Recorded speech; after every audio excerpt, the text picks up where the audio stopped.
Welcome to the HR on the Offensive podcast, brought to you by Lace Partners.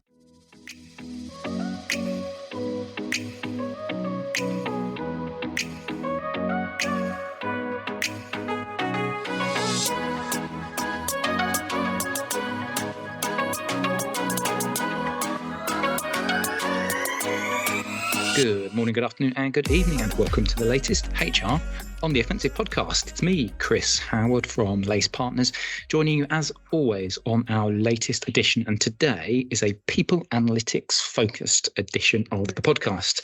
And to do that, I've got two of our fabulous lacers joining me. It's Nancy Allen. How you doing? Good, thank you. You're joining me side by side in the office. And we also have remotely Joe Schwabl from, again, our people analytics team. Joe, you all right? Hi, how are you? I'm good. Now, you guys recently attended an event called People Analytics World. It took place in April. And what we wanted to do today was just kind of reflect on some of the interesting topics and conversation pieces that came out of that, because there's quite a lot of talk around some buzzwords, some buzz topics like AI. And we've talked just before we went live about data quality, things like that. So I just wanted to take maybe 25 minutes, 30 minutes just to go through some of your thoughts, some of the interesting sessions that you picked up on, and any bits for our listeners that are worth talking about. But before we do that, our new tradition this side of 2024 is, of course, that fundamentally different question. Nancy, you've gone through this before. You've had to deal with my fundamentally different questions before, so you're going to start off, and then we're going to ask Jo for her take. Now, the fundamentally different question that I've just read this at the weekend. The tourist in Norway that got fined for getting too close to a walrus or disturbing it. So if there was one animal that you would just love to get close to, just so that you can sort of see it up close, what would that be? Good question. What would I say? This is a very obvious answer, but I've always wanted to go on safari. So probably something like a lion or a cheetah. Yeah, I think one of those big African elephants would be amazing. So that's what we're going with. So we've got a lion, a cheetah, or an African elephant. Joe, what about you? I'd love to see a panda. Yeah. Oh, I've actually seen a panda. Oh, wow. And was it all correct? That's me? Absolutely. Would recommend. Well, there you go then. That's on your bucket list then, Joe. But make sure that, unlike this Norwegian tourist, you don't get too close and get yourself fined. That's our initial random, fundamentally different question ticked off for the day. Let's talk people analytics world. Nancy, do you want to just set the scene for us a little bit about the types of people that go along? Because you've been along to this a few years now, and I'd really just like to get an idea as to the types of delegates, some of the top line conversations that would take place, a little bit about people analytics world. I'd say probably the main people analytics conference, certainly in the UK and EMEA, held every year in London. There's about 400 attendees, mostly kind of heads of people analytics, some HR generalists who are interested in the topic, and then you have your usual vendors and consultants. So we had representatives from Visio, from One Model, and some of the other people analytics tech providers as well. Nice. And in terms of some of the topics, we're going to go through some of the specific topics, but perhaps for the first question that I've got for you is if you can pick out one that really the first one that really stands out and what it was that stood out about that particular session that was run. On day one, Richard Rosenau's keynote, I found really interesting. So he's been doing some research, which he's presented for the first time around the concept of the people data supply chain, which is based on the concept that everything that you are trying to do in people analytics, or everything you're doing, links back from analytics, back to data, back to technology, then to operations, and then kind of overall your people and then your business strategy, which means, like in any supply chain, disruptions in any of those will ricochet down, which leads to the, not negative, but I think something that resonated with me, the concept that what you're doing in people analytics, you will inherit everyone's problems if there are problems in this sort of wider business. And that, I think, has definitely been the case when I was working in-house. So if your strategy changes, obviously that should go down because that should be what you're focusing on. But even the way that you're doing things, the way that a process might be working, if it's not working to its best capacity, then again, that might have implications on data quality, etc. There's all sorts of permutations of that. So I found that concept really interesting, and I definitely want to read more about it. Another thing he talked about was seeing a bit of a step change in how analytics functions are being kind of set up and combined with other functions in HR. So I We've been saying for a while at Lace that there's no real reason to keep, say, talent intelligence and SWP apart from PA, because there's a lot of similar skill sets and they should all be focusing on those broader, bigger business challenges. And what Richard said he was seeing is that there are a lot of PA leadership roles which are also doing HRIS and operations and SWP coming onto the market as well, which again, I think broadly it's a welcome change, because sometimes those functions, if they're not in the same area of HR, they could be a really positive thing. But you may also see talent attraction challenges as well. So who has experience in all of those areas? Quite a small pool. Yeah, it's quite an interesting one, actually. I feel like we've done maybe a podcast or a blog on this previously, where we've talked about this idea of kind of like that silo kind of mentality of it isn't just, it's kind of everyone's problem. People data is just, and Joe, just before, I want to get you involved in this as well, because just before we went live, you were talking about something you thought was quite interesting around the whole kind of data quality piece, which was HR data isn't just HR data, it's actually business data. And so can I just get you to reflect on just what Nancy was talking about there, with this idea that even something as simple as like getting teams that aren't operating in that silo mentality, it's business-wide challenges that you're trying to solve, right? Yeah, so I think with that, it's a lot about, before we've been focusing a lot on HR data and getting HR data right, but the power is really in connecting HR data with sales data, with finance data, and people analytics have found themselves into the space where they then talked about the business data. Well, actually, we should be thinking about, well, HR is business data, so we shouldn't separate, we're all in one. So also from a team perspective, that would then also mean that HR is not siloed in just doing HR data, but that analytics team needs to set up strong partnerships with the wider business. Again, wider business, why are we talking like this? We should be talking as like we are one company, but they should be setting up partnerships with finance, with sales. It really depends on your business, but making sure that the data is business data. So HR analytics should be seen as that, not just as people analytics. Yeah, definitely. Do you know what's interesting? Nancy, again, we were just talking about this just before we hit record. You were talking about one of the talks, which was discussing how HR needs to be almost more outward looking. And perhaps that's reflective of some of what we've just been talking about, this idea of being more insular. This is people data, or these are HR challenges, when actually it's more business-wise challenges. So could you just touch on some of those elements where one of the talks that you went to that you said about how, I can't remember which speaker it was, maybe you can enlighten me, but they were just focusing on how HR needs to be a bit more outward looking as an entity. Yeah, and I think it links to what Joe was just saying about data. So HR is also part of the business. It's not separate to it. And I think that definitely comes into play when you think of the expectation that they need to play a role in business transformation. I think a lot of business transformation often happens with limited involvement from HR. So, maybe they're the recipient of the end product. So, right, we now need to restructure, do this, rather than really being that kind of driving force around how it should be. And if you have a good analytics function, then you can be that driving force because you can focus on those things. The presentation you were referring to, I think, was one I mentioned by Vizia, where they cited quite a good stat around the percentage of HR execs in the sort of top 5 employees in the SAP 1500 index in the US. So in 1992, that was about 0.5%, and then 30 years later it's grown to about 13%. So It shows that HR hopefully are going in the right direction in terms of maturity and expectation, and understanding that you do really need a kind of very professional function and outward looking function to focus on these big transformative challenges. And that's something, if you think of the research that Lace have done recently around workforce transformation, it's something that we're encouraging HR to focus on a lot more and not necessarily be a bystander of. Yep, and you can of course get all of that information in our shameless plug time, our recent campaign that we've just launched, which was all around HR's operating model.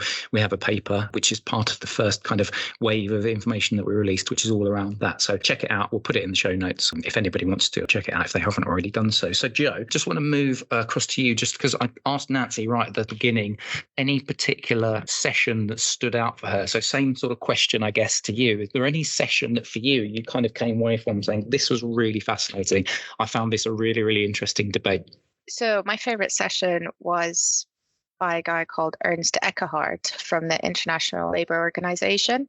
So it was one of the last talks of the event. So I really had to use all the brain power to make sure that I was focusing, because what he was talking about was incredible. His talk was about the age of shortages.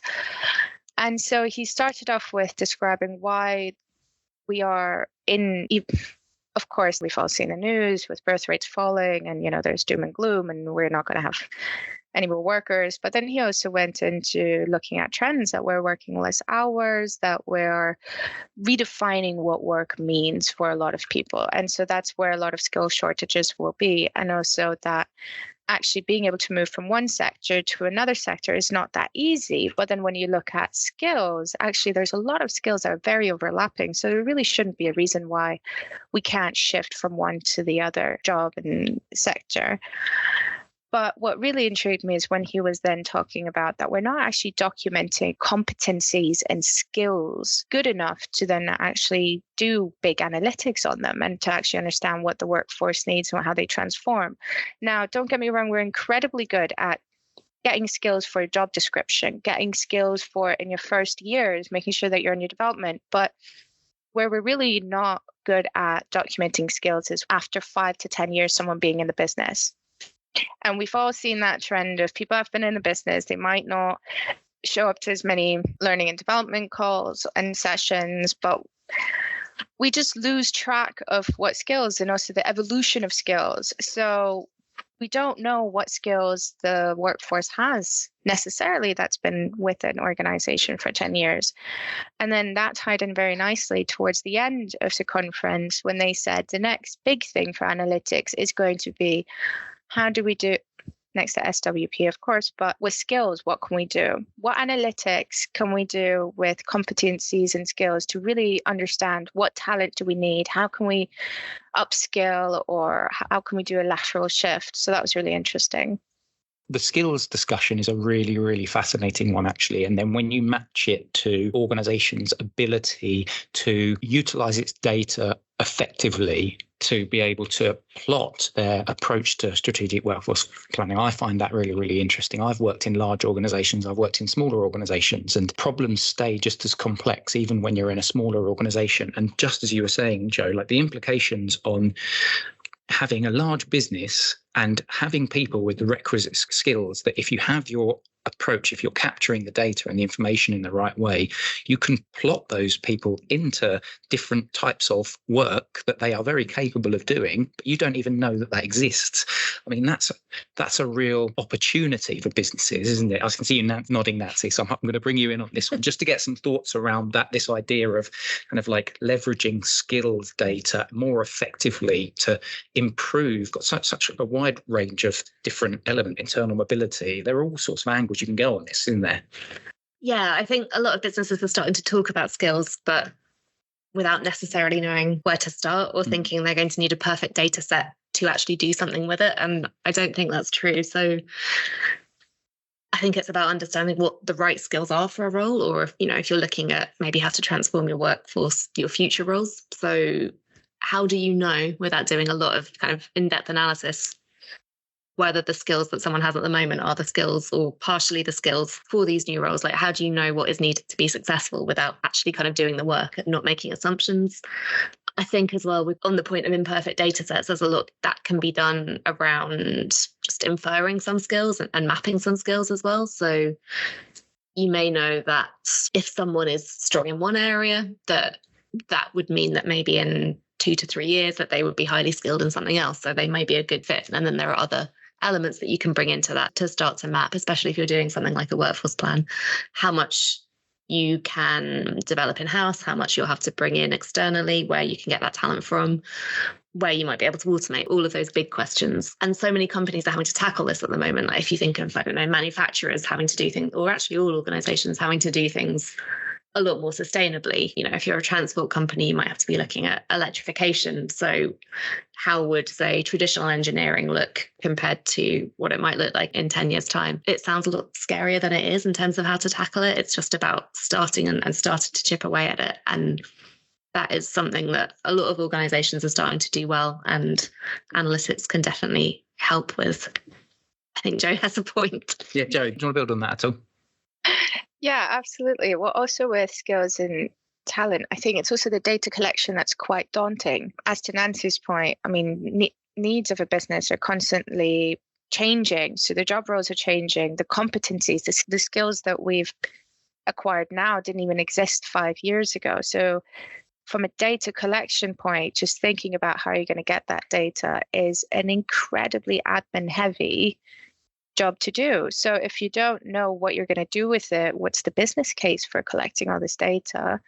And so this is where I think AI can actually help with this mammoth of a task of seeing how we can automate it, or at least how can we group competencies, so doing a lot of the heavy lifting for data collection and also updating. So it's not just collecting data initially, it's also how do you update it. I saw the demo from Tech Wolf, and that was really interesting as well, on how their product groups skills data. But again, they were also at that same issue of like, it is a very administratively heavy task to get the data in.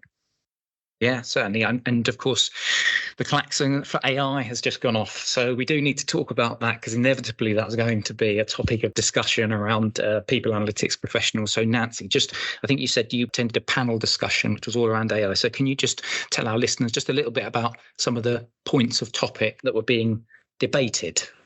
Yeah, I think it was a refreshingly pragmatic panel discussion rather than, very blue sky. Yeah, sorry to cut in, because I've been speaking, even today, I was talking to one of our partners in the payroll space, and they were saying exactly the same thing. They went to a conference last week, and all of the AI chatter is all very theoretical at the moment. So it's interesting, and as you just said, refreshing to hear a little bit more practical discussions. Yeah, and I think very similar to what Joe's been saying about skills, a lot of organizations are, it's a buzzword. They're thinking about what they need to do with it, but they're not necessarily thinking about why, or what do they actually need this to do for them?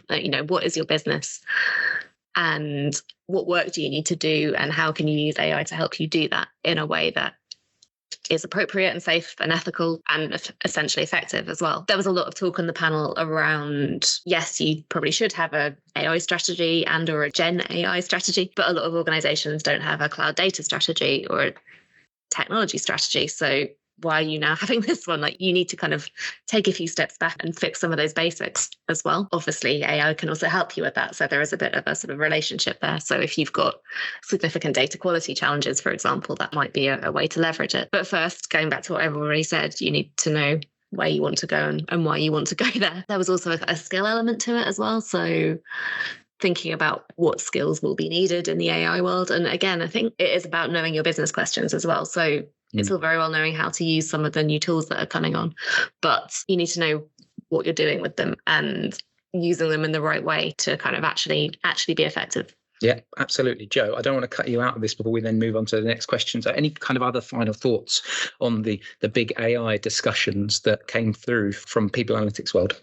What Nancy said resonates a lot. It's just, I think from a data perspective, what people sometimes forget is AI can do a lot of things, but it is still, it's still an analytics tool as well, and garbage in, garbage out. So if you don't have clean data, if you don't have a solid foundation, maybe you're not ready yet to talk about AI because you don't have the data to feed into it. Yep, I think that's a really, really good point, and something I know that you guys have certainly banged the drum on, particularly from that data quality side that we've written when we've done a blog, which we released a couple of months ago now, that Becky Lovelady, she's also done a video of, which we'll release shortly at the time of recording as well. Nancy, any other kind of bits? I mean, you said that there was quite an interesting, because we talked about strategic workforce planning earlier in the pod, and there was an interesting piece from somebody at Shell, I think you said. So can you just touch on that a little bit? Yeah, so the head of people analytics at Shell, Le Pen, was talking about a really good general rule she has, which is not to do analysis which doesn't contribute to business outcomes, which I think is a very good rule to live by. Yep. Sometimes things are going to kind of sneak under that, but if you can apply it most of the time, I think you'll be a much more effective function. And then she was talking about some of the work they've done that has that business transformation angle about looking at how people contribute to project success at Shell.